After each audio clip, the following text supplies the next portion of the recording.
Ta-da!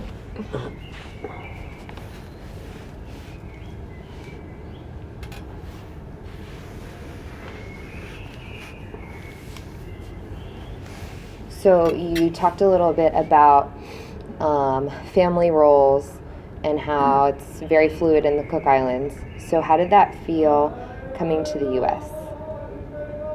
And like, do you hear that guy singing? Yes, I like that one.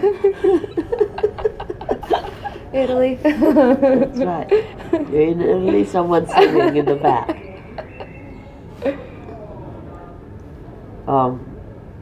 She had lots of questions. What was the question again?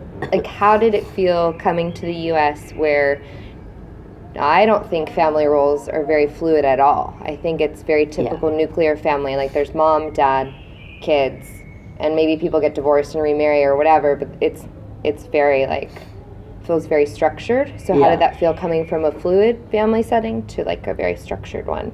Or structured expectations? Yeah, well, I didn't really, it didn't really, again, coming from a place that I didn't have anything to compare with. Mm-hmm. And then coming in, I thought, oh, okay, this is normal for here. Okay. I just went into that. I think that's how I do, how I am with everything anyway. Mm-hmm. I go into a situation, I say, oh, okay, this is how this one happens. Adapt to it. Yeah, easily. And so I didn't really, I admired it a little bit. Why? Because I'm like, it's just this little group of people instead of the whole tribe. I admire that just for a little bit though, and then I realized that I said, wait a minute, where's everybody else? Like with Dad's family, Dad's an only child. Family, There's no one, and I didn't understand that only child. Wait a minute, why couldn't they have more than one child? And so that's a weird thing too, you being the youngest of such a big group and then Dad being an only child. Do you think that was like maybe something that was interesting to you? Or it was interesting to me because again, it's new. It was new to me, but I didn't really quite understand it when I first found out that your dad was an only child in the Cook Islands. When maybe he's just saying that. I didn't quite believe it until I got here. I'm like, whoa. And the thing is, though, there's such thing as only children in the Cook Islands because we have a name for it. Like we named your brother Jokotai because it's like only, it signifies someone being an only child. Mm-hmm. But even then, did you know any? Did I know any? Yes. Okay. My cousin was an only child. Oh, and why? Because her parents, her mother was forbidden from having children by the grandmothers, because she begged for this baby. Okay. Because she had her baby late in life, which is not a typical thing now. They are 17, 18, you have babies, but hers, I think she had her in her 20s. She had to beg her parents. To let her have the kid. Yeah. Then finally, her grandmother agreed and said, "Okay, you're having this child. You're gonna have one child." And then, when she, the reason she wasn't allowed to have a child because they didn't want my uncle to be, a father to their grandchild, but because my uncle was with somebody else, so they didn't like that. But anyway, she had the baby, and after that was it. Because her grandparents told her you will only have one child, and she did. But that only child, my cousin, ended up having 10 children. She probably has 50 grandchildren now. She still lives on the island. I still see her when I go see her. But she's still the only child in my family that I knew of. And she had cousins, at least, right? That was the thing, because even if you're an only child, it didn't feel like only children. Yeah. And plus her parents had feeding children. Okay. So not the typical only child. It wasn't just her and her parents. An only child by birth. Mm-hmm. But in the family situation, no. She was not, because they were both, the parents had feeding children. Mm-hmm. Yeah. Yeah, so that's different. Yeah, so it's different than That's why when your dad told me, I'm like, what? Okay. Then I come here, I'm like, okay. And then I find out that Papa's an only child. And I'm like, wait, something is not quite right here. Why couldn't these people have children? But Papa doesn't seem like an only child, but Dad does. Well, yeah, because Papa wasn't, Papa wasn't raised by himself, because Papa's cousin, who was an only child, James, Uncle James, they were both only children. Yeah. They were raised together. So it's different, yeah. Yeah. But Dad is an only child. Like a typical only child. Very typical. That's why, I named Joseph Chocolate. Chocolate is an only child after Dad and Papa. Yeah. So, what about gender roles in raising Miney and Joe and I? Do you think that played a part, or, yeah? What do you mean gender role? Like typical boy-girl stuff. Like, do you think that there was anything intentional in raising us, or? I don't know. Do you? Well, I don't know. You might be the one to answer that on better. Not my interview. It's your interview. Well, if there was anything, it was not intentional, But but I have, I had a tendency, raising you guys, because thinking to my mother how she did it, not wanting to do it the way she did it, not wanting to compare, but then deep down, there's still some of her that you can't really deny stuff like that. You can't do it. It just comes through. True. That's just, it just comes through. And if you were raised a certain way, it doesn't just go away because you want it to. Yeah, and the thing is, though, and raising children here, it was tough because I did not have anyone, and so Dad and I did it, and just kind of went with, okay, whatever's normal over here. And I didn't, I don't think I did any, I don't know about the gender thing you're asking. But I don't see,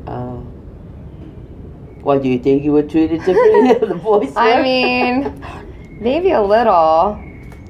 I see it too, and then I see the, I think there's definitely different expectations. Like, have you ever questioned why Joe and Miney aren't big into cooking? Like, not that you do that now, but you guys have done that before. Like, well, you need to learn how to cook. You need to do the dishes or whatever. And no, because I didn't. I feel like that was more directed towards me than towards them. But just as an example. Oh, okay. Well, the thing is though, but I think all three of you, were raised to do chores. It doesn't have to be you do the dishes.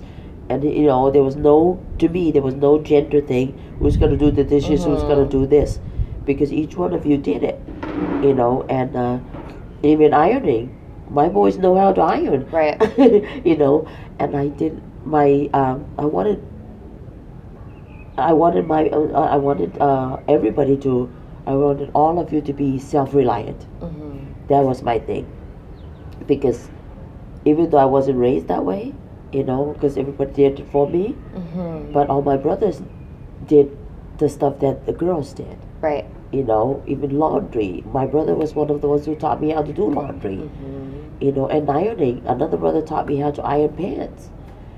And because my sisters were too busy doing all my stuff, and they didn't want to. They were like, they'd rather do it themselves than to this day when I'm around them, they'll do it. Whatever we're doing, they'll say, oh no, it's okay, I'll do it. That's funny. I'll do it. That's so to funny. This day, they still treat me that way. I used to resent it. But I don't anymore. Because I like it. Yeah. And I went back to the way when I was a kid. It's like nostalgic. Yeah, it's like, it's nice, even with my brothers, the same thing. Like one of my brothers would make me, that's the only time I drink coffee. Remember I told you, drink coffee with the coconut cream in it. Yeah. My brother is the only one who makes it to me for, But again, that was his way of showing me his love for me, and that's the only time I drink coffee. But the gender thing, because to me, in the islands, it's fluid. How people, because it's a matriarchal society. You know, mom's the boss. Right. You know, and so everybody can, whatever mom tells you to do, you do, whether you're a boy or girl. Everybody's just like the acceptance of transgender stuff in the family.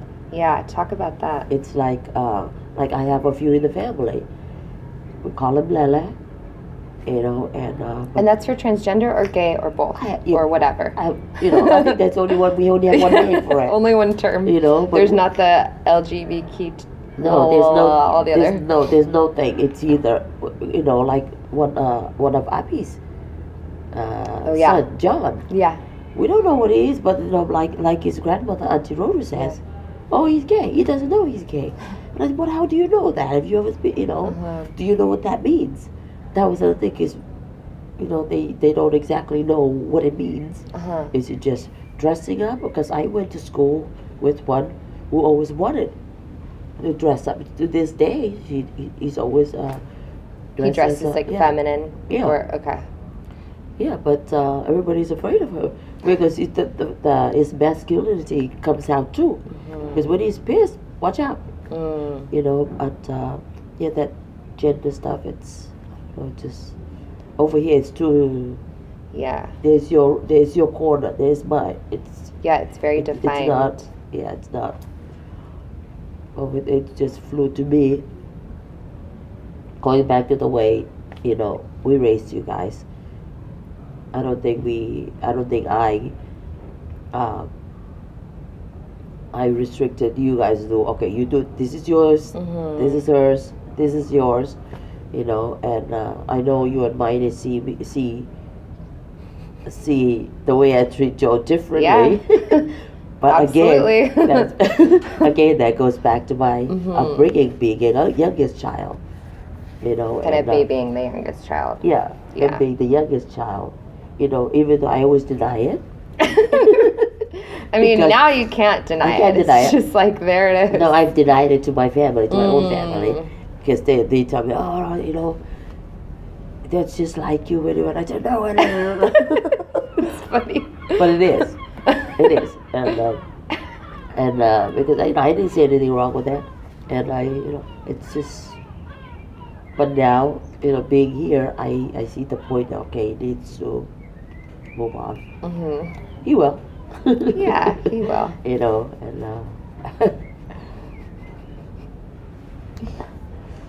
I'll deny it.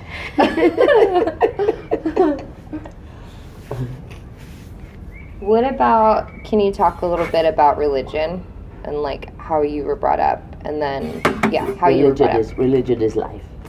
That's how I was brought up. That's and the only thing. What do you consider yourself? That's the only thing. I'm Protestant. I'm a Christian, Protestant. But now I'm more into the Catholic because I grew up in the Catholic Church. But religion is everything.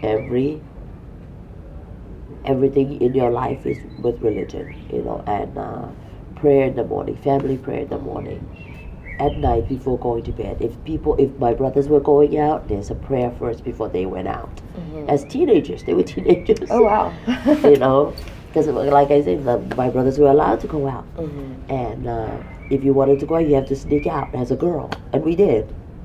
And but I always had guy friends. And I thought, I'm just gonna go But you cannot leave the house until the family devotion is done. Because everybody takes turns, and then if you're going out with your friends, because that happened with me being the youngest, I was allowed to have friends come over. My girlfriends would come. Well, they would be in the family devotion before you go out. Okay. You know, and someone would read the Bible. My dad would do this, and then we all covered with a blanket. Sometimes my dad would say the longest prayer, hoping we'll fall asleep. And it works sometimes. Because, you know, he's asking for protection for someone, so naming, but it's, you know, the protection for my brother who's gonna go to such and such, and that family, So the prayer goes on and on and on. So you end up falling asleep. You're already covered with the blanket anyway. Your shoulders cannot show when you're in prayer. So and anyway, when my girlfriends would come, we would be, and I would be doing the same thing with their families too if I went to their family. But evening devotion, and after that, then you go out. But it's all about prayer. Sunday, everybody goes to church. We go to Sunday school, and church is 3 times on Sunday, and everybody went. During the week, there's church 3 days, early morning. Only the adults go to that one. But everything, and the only thing on the island that starts on time is church. Everything else, it doesn't matter. There's always tomorrow. Everything else is there's always church tomorrow. Is very church. That's the only thing on time. School, people going to work. What time do you work? 7. But it's 9 o'clock. But church, the only thing that starts on time. Interesting. And every occasion on the island starts with a prayer, ends with a prayer. Everything.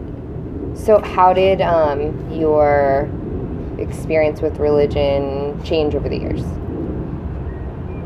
I always had it, but when I came here for, I think the first 25 years I lived here, I didn't have it over here because Dad's an atheist. Right. You're influenced by those around you. Right. And I didn't know any, and I wasn't strong enough to push it. Like you guys were not raised with religion. Right. Because I didn't, because I wasn't comfortable with my own belief in this country. Okay. It's not, but the thing that saved me was because I always went home. Yeah. I always went home, and when I go home, it's church. You still have that connection. Yes, I still have that. My belief my faith never went away. I always had my faith. Even with the 25 years that I didn't do church, I always prayed every day. I always prayed.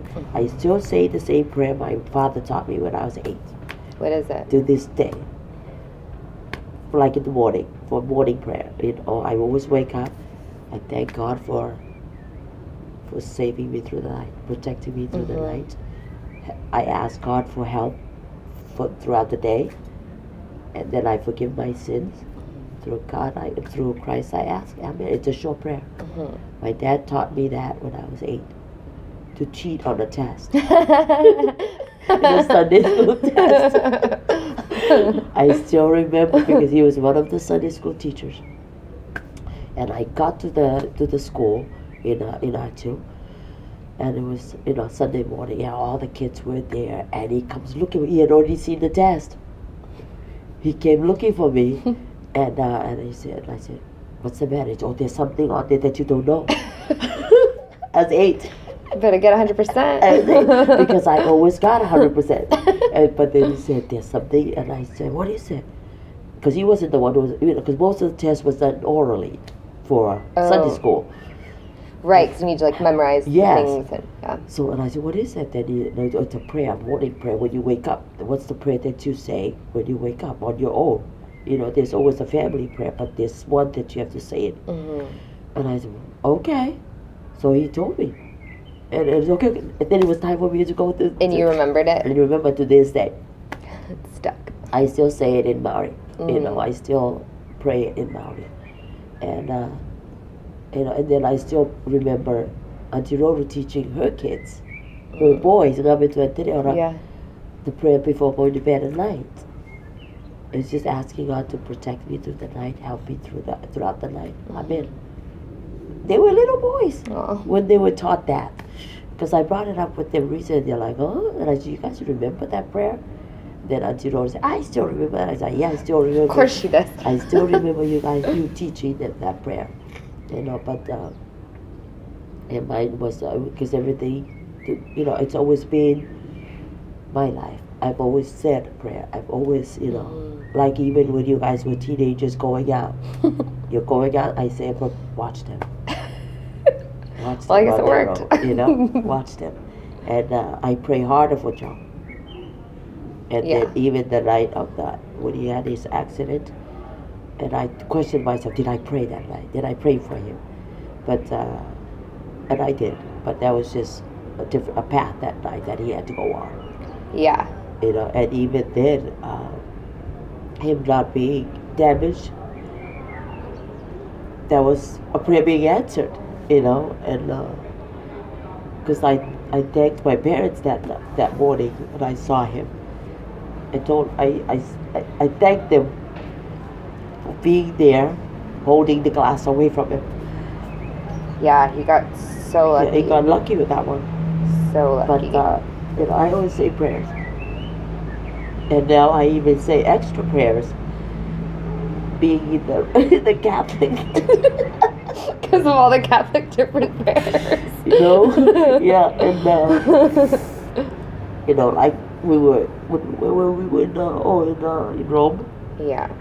When I lit the candle for my parents, I had to do that one, and then I saw with one of the statues that I saw. This one was Mary, said a prayer, but that was one thing. I always hid it from your dad. Yeah. Your dad knows my faith. He knows that much. But to do things like that in front of your dad, I don't do it. Yeah, he's very... Yeah, because he's very vocal about his non-belief. And it's insulting to me, so I don't bother. I don't respond to it. And I just leave it alone. But church... God has always been a big one for me. How does it feel then that like Joe and Miney and I are not religious at all? Again, it's your upbringing. I didn't raise you with it, and I regret it sometimes, but I don't regret that more because you guys can seek it yourself when you think it's important to you. Because I've accepted that as part of being raised over here. Is you let go of your children, let them do with religion, because Dad and I did decide on that one, not to raise you guys with any particular faith because of so we both agreed that it's up to you guys when you grow up to do whatever you want with it. We didn't because it wasn't a winning battle for me. I didn't want to fight that battle. Yeah. And I, if it happens. Like with Biden, I thought it would happen with Biden. When Biden was dating Amy. Oh, because her dad was a pastor or whatever. Yeah. Amy was, and Amy's dad was a deacon. Oh, yeah. At that church in Long Beach. And I was humbled by that one.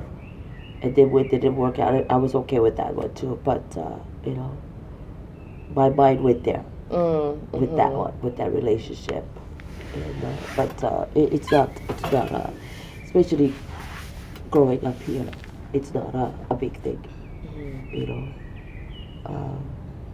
All my families know you guys don't do that, and most of your cousins don't. Right. Even though the ones in New Zealand were closer to islanders. They don't. They're not into your Uncle Gil's kids. Yeah. No, we don't. We don't push it on our kids.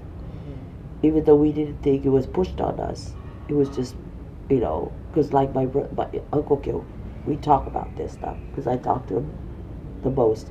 My brothers and sisters. We talk about religion being not being in our children's lives. But we don't see it as a negative thing. We see it, they weren't raised down there. We raised them. He's in Australia, right. I'm here. So you just go with whatever's there. And there's nothing wrong with it. So, I've always accepted that. Everybody's got their own path. Whatever belief, it doesn't matter. Because as long as they're happy, that's... Because my mother always told us that too. And even my father especially. My mother was, oh no, you do it this way. My father, like, oh, whatever makes you happy. A little more chill. That makes you happy. It's okay. Just know the door is always open. Right. That was his thing. It didn't have to be do this. Like even by coming here, that was hard on them. You know, because all the family went to New Zealand and Australia, and I came here. That was hard on them. I didn't realize that until, years later. And then when they died, my brothers and sisters told me about it. I said, why didn't you tell me then? And they're like, well, we weren't allowed to tell you. I need a tissue. I know, I'll stop it. Oh.